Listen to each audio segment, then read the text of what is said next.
My name is Madelyn Jordon at Madelyn Jordon Fine Art, and I am here with artist Susan Wides. And it's a treat to have Susan here today and to have the opportunity to talk to her about her recent photographs, which are on view here at the gallery now. In the last, 5 years, 6 years, you have kind of gone into a further abstraction. And these pictures are really focused on the light and incredible color.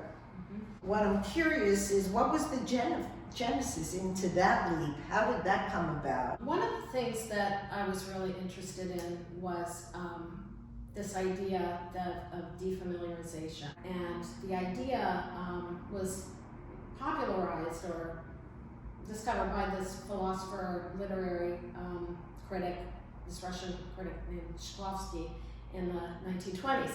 And he talked about how trying to dislodge the viewer from their expectations. That's my words, but that's something that I always have been trying to do, and to try to see things in a new way, and to, you and I were talking earlier about how the pictures, you have to keep looking at them and trying to get sort of a handle on what's going on, and that kind of confusion, or not confusion, but that questing that you go through is kind of part of the idea. So I started just hanging around the streams and the rocks. There's these amazing geological forms and streams, and the color and the leaves, and I just decided to set up.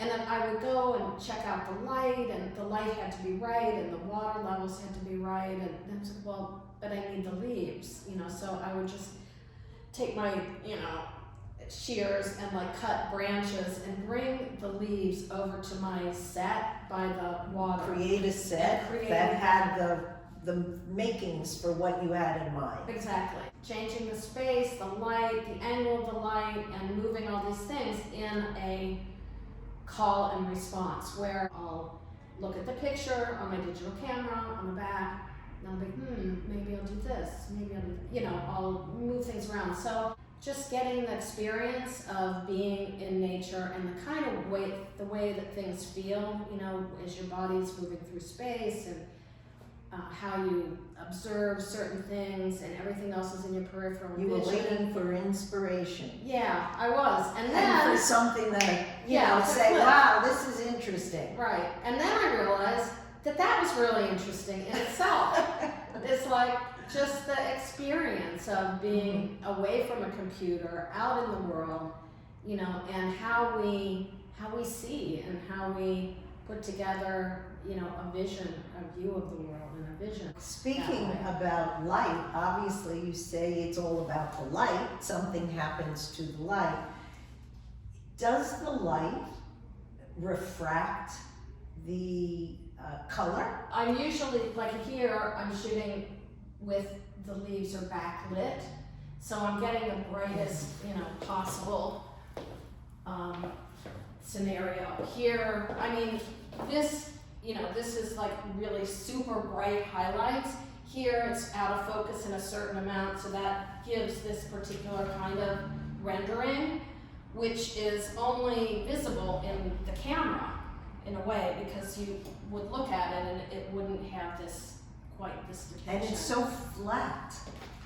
This? Yeah, you have the water, and then you have, the leaves or the flowers or branches on the same plane almost. Yeah, this does become kind of It very, flattens the scene, right? it's a very short spatial thing. It's all sort of happening together. I think the work is very much influenced by painting. Totally. And that was some of my biggest influences are really coming out in this. You've gotten minimal to the end, Well- where there's nothing, what could be next? I don't know. Where could they I go? don't know.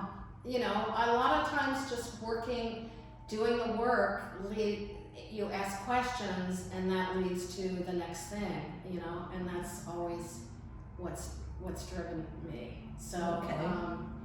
you know, I feel like there's more, the most recent work, that there's more to explore there. Or, you know, the pictures, I'll do one picture, wow, I think that's really interesting. I need to go more in that direction or, you know, explore that further. So we'll see. Okay. Yeah. Well, we'll be watching. Oh, thanks so much.